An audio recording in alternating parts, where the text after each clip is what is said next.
ইউনূসের কামড়ের অনেক জোর। এইবার তিনি এক কামড়ে তুলে ফেললেন ১০,০০০ কোটি টাকা। কিভাবে সেটা আমরা একটু দেখি। ইতিমধ্যে জানেন শেখ হাসিনা সরকারের সময়ে কমলাপুর থেকে এয়ারপোর্ট পর্যন্ত যে পাতাল রেল প্রস্তাব অনুমোদন হয়েছিল এবং কাজও শুরু হয়ে গিয়েছে। সেই ব্যয় ছিল, সেখানে ব্যয় ছিল ৩৯,০০০ কোটি টাকা।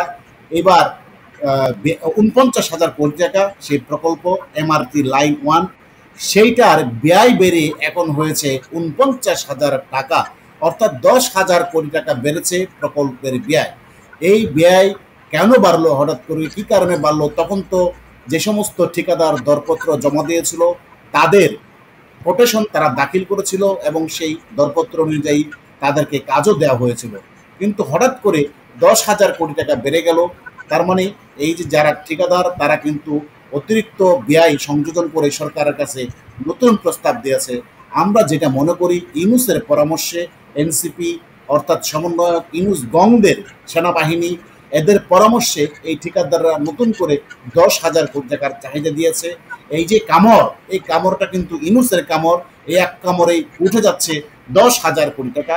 এবার শেখ হাসিনা সময় থাকতে যে সমস্ত মেগা প্রকল্প চলমান ছিল সেখানেও ইউনূস আস্তে আস্তে কামড় বসাচ্ছে। যেমনটা শেয়ার বাজার থেকে নিয়ে গেছে ১,২০,০০০ কোটি টাকা। এবার যে সমস্ত মেগা প্রকল্প আছে সেখান থেকে ইউনূস নিয়ে যাচ্ছে হাজার হাজার কোটি টাকা, যার এক কামড়ের ওজন ১০,০০০ কোটি টাকা। জনাব আতার হালদার, আপনি যদি একটু বলতেন ইউনূসের দাঁতগুলো আসলে কত বড়? ধন্যবাদ আপনাকে। দাঁতগুলো কত বড় আপনি যদি সেটা বলতে চান তাহলে আপনাকে আমি প্রথম ফেজের একটা ঘটনা মনে করিয়ে দিতে চাই। সেটা হলো ইউনূস ক্ষমতায় আসার সাথে সাথে যে মেট্রো রেল ৬ লাইনটা যেটা মতিঝিল পর্যন্ত করা ছিল সেটা কমলাপুর পর্যন্ত করার একটা প্রজেক্ট কাজ কিন্তু শেখ হাসিনার আমলে চলমান ছিল এবং সেই প্রজেক্টে কিন্তু আমাদের খরচ হয়েছিল পার কিলোমিটার ১,০৯১ বা ১১০০ কোটি টাকা। অথচ সেই ১ কিলোমিটার করার জন্য সে ১১,৯০০ কোটি টাকার বাজেট বর্ধিত করেছিল। তার মানে অর্থাৎ মতিঝিল থেকে কমলাপুর এক্সিস্টিং লাইন যেটা আছে এমআরটি 6, মতিঝিল থেকে কমলাপুরের এই ১ কিলোমিটার রাস্তা, তাই তো? ১ কিলোমিটার করতে সে ১১,০০০ কোটি টাকা বেশি বরাদ্দ দিয়েছে। তার মানে ওখানে তো সে ১০-১১,০০০ কোটি টাকা খাইলো।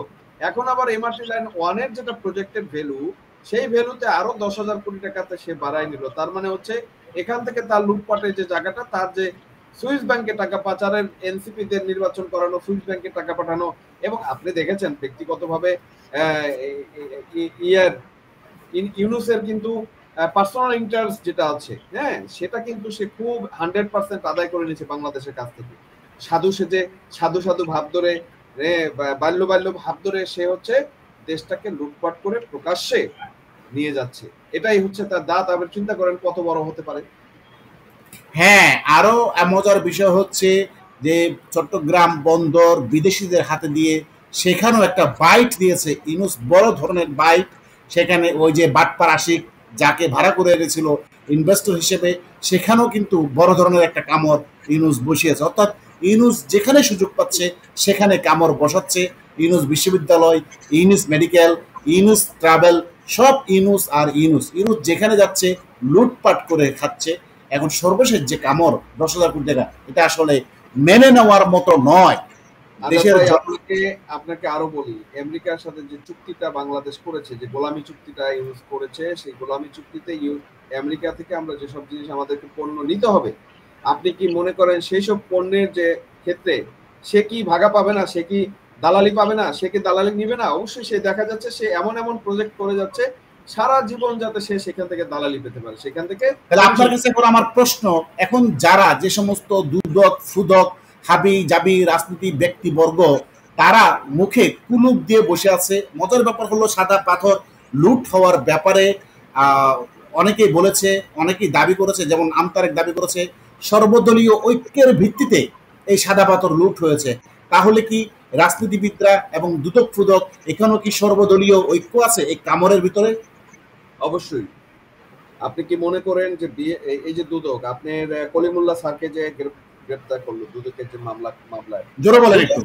হ্যাঁ, দুদকের এই মামলা এই মুহূর্তে কলিমুল্লাহ স্যারকে অ্যারেস্ট করা মানে কি? কারণ কলিমুল্লাহ স্যার সত্য কথা বলছিল বাস্তব কথা মানুষের সাথে তুলে ধরছিল এবং সেটা তাদের গাত্র দেওয়া হচ্ছিল এবং এই কারণে তাকে দমিয়ে রাখার জন্য তার মুখের ভাষা, তার মুখের কথা মানে স্পিচ অফ রাইট অফ স্পিচকে বন্ধ করার জন্য কিন্তু এই কলিমুল্লাহ স্যারকে গ্রেফতার করা হয়েছে।